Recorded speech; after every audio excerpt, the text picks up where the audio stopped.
shape of you.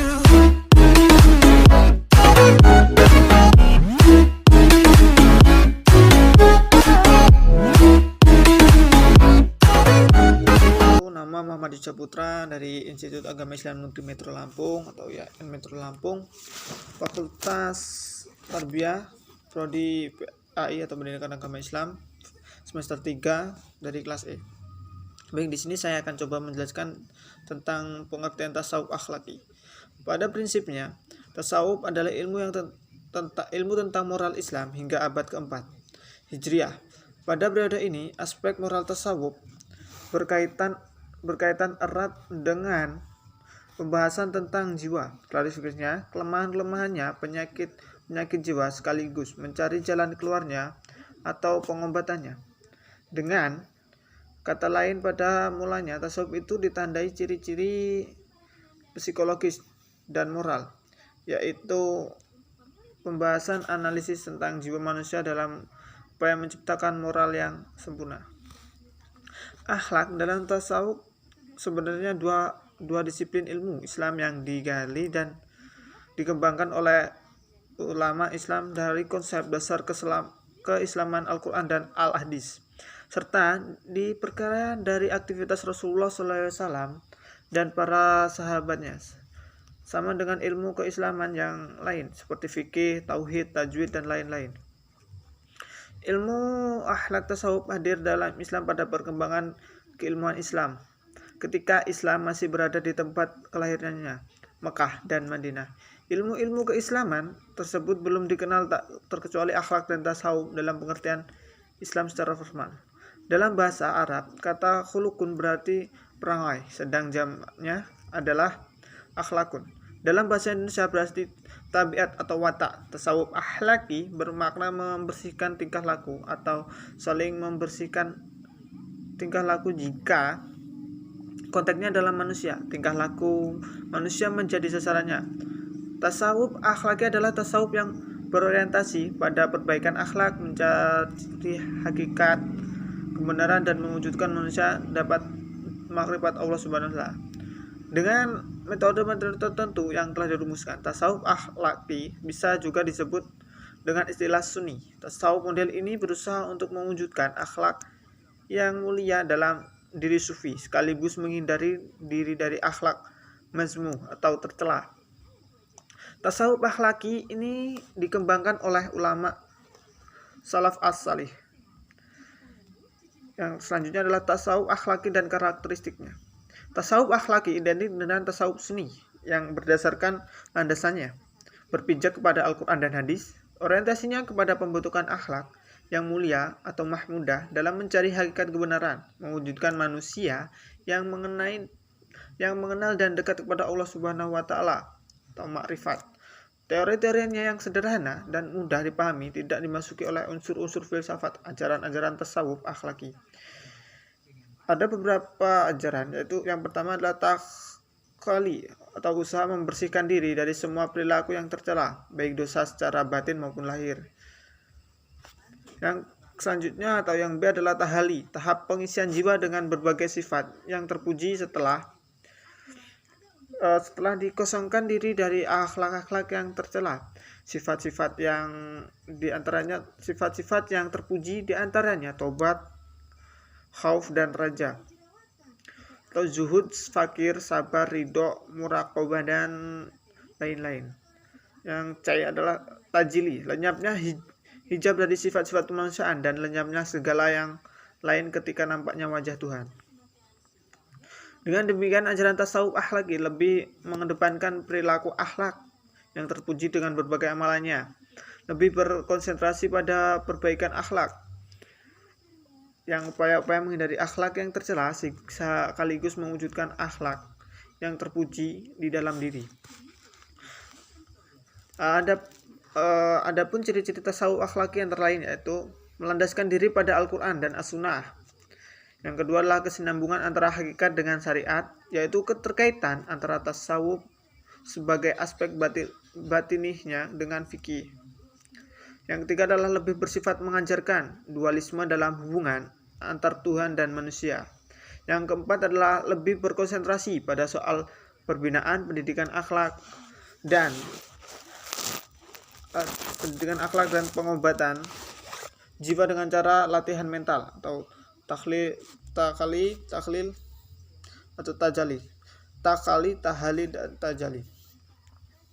Yang kelima adalah tidak menggunakan terminologi filsafat, terminologi yang dikembangkan lebih transparan.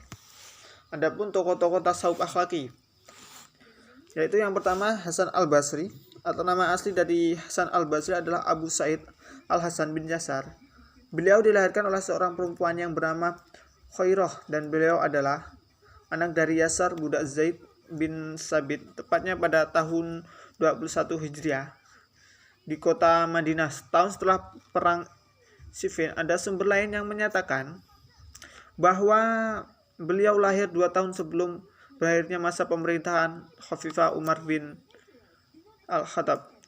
Khairah adalah bekas pembantu dari Ummu Salamah yang bernama asli Hindia binti Suhaili, yaitu istri Rasulullah SAW. Sejak kecil Hasan al-Basri sudah dalam naungan Ummu Salamah. Bahkan ketika ibunya menghabiskan masa nifasnya, Ummu Salamah meminta untuk tinggal di rumahnya. Adapun ajaran dari Hasan al-Basri yaitu adalah pandangan tasawuf Hasan al-Basri adalah anjuran kepada setiap orang untuk senantiasa bersedih hati dan takut kalau tidak mampu melaksanakan semua yang diperintahkan Tuhan.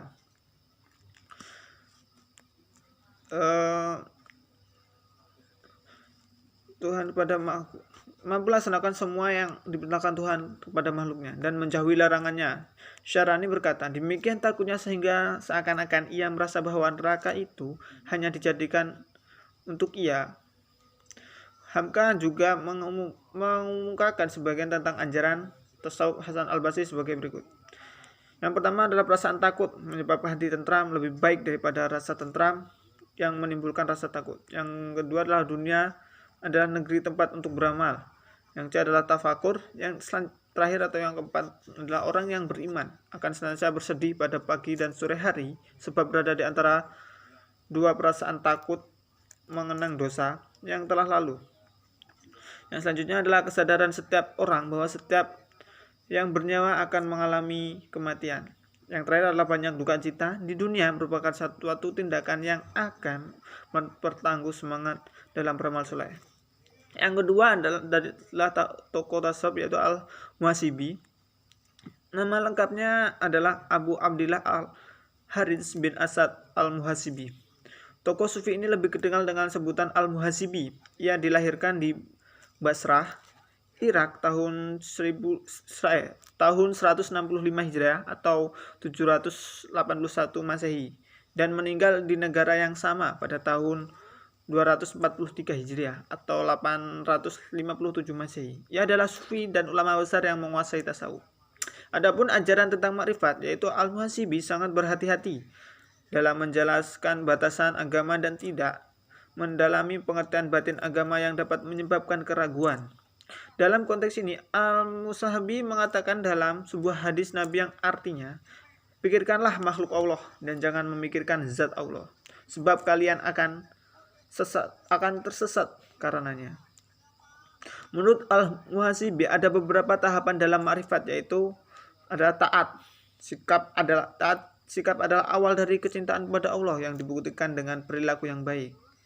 Yang kedua adalah aktivitas anggota tubuh yang telah disinari oleh cahaya merupakan makrifat selanjutnya. Yang ketiga adalah Allah menyingkapkan hasanah keimanan kepada orang yang mampu menyaksikan berbagai rahasia. Yang terakhir adalah fana yang menyebabkan bako. Yang ketiga dari tokoh tasawuf yang ketiga adalah Al-Qusairi. Nama lengkap Al-Qusairi adalah Abdul Karim bin Hawazin, sedangkan nasabnya adalah Abdul Karim bin Hawazin bin Abdul Malik bin Toihah bin Muhammad, sedangkan panggilannya adalah Abdul Qasim. Ia lahir pada bulan Rabiul Awal tahun 376 Hijriah atau tahun 986 Masehi di Astawa. Adapun ajaran tasawufnya adalah Al-Qusairi memberikan pandangannya kepada beberapa istilah yang ada dalam tasawuf. Pertama, Al-Qusairi mengatakan warok wara atau waro merupakan usaha untuk tidak melakukan hal-hal yang bersifat subhat, sesuatu yang dilakukan halal haramnya. Bersikap wara adalah suatu pilihan bagi hal ahli tarekat. Kedua, Al-Ghazali membedakan antara syariat dan hakikat. Hakikat itu adalah penyaksian manusia tentang rahasia-rahasia ketuhanan dengan mata hatinya. Sedangkan syariat adalah kepastian hukum dalam ubudiyah. Sebagai kewajiban hamba sebagai kewajiban hamba kepada Al-Khaliq, syariat ditunjukkan dalam bentuk hal khaifiyah, lahirnya antara manusia dengan Allah Subhanahu wa taala. Yang selanjutnya adalah Al-Ghazali. Al-Ghazali nama lengkapnya adalah Abu Hamid Muhammad bin Muhammad Al-Ghazali, dilahirkan di kota Tus, salah satu kota di Khurasan atau Persia, pada pertengahan abad ke-5 Hijriah, 450 Hijriah atau 1058 Masehi.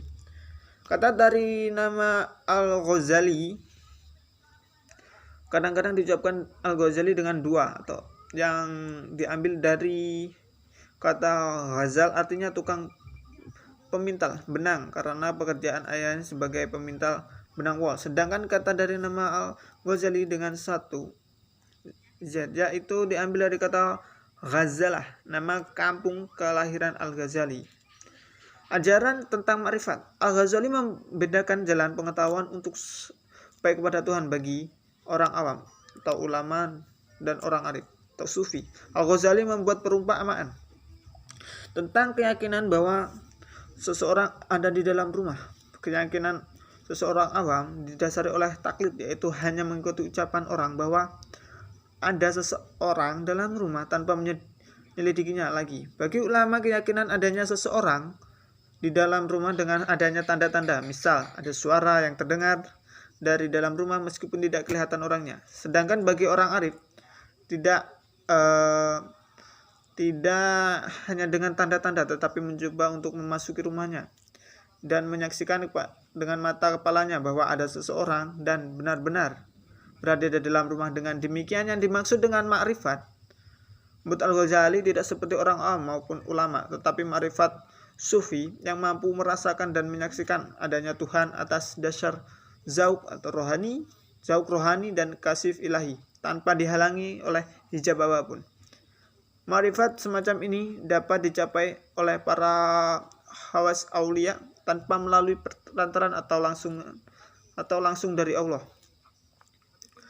Sebagaimana ilmu kenabian yang diperoleh langsung dari Tuhan, walaupun dari segi perolehan ilmu ini berada antara nabi dan wali. Nabi mendapat ilmu Tuhan melalui perantara malaikat, sedangkan wali mendapat ilmu melalui ilham. Namun keduanya memiliki kesamaan, yakni sama-sama memperoleh ilmu dari Tuhan. Itulah penjelasan dari saya, yaitu tentang Al-Khalid, tentang pengertian tasawuf akli. Apabila ada kesalahan dalam pembacaan saya minta maaf yang sebesar-besarnya. Saya akhiri. Wabillahi taufiq wal hidayah. Wassalamualaikum warahmatullahi wabarakatuh.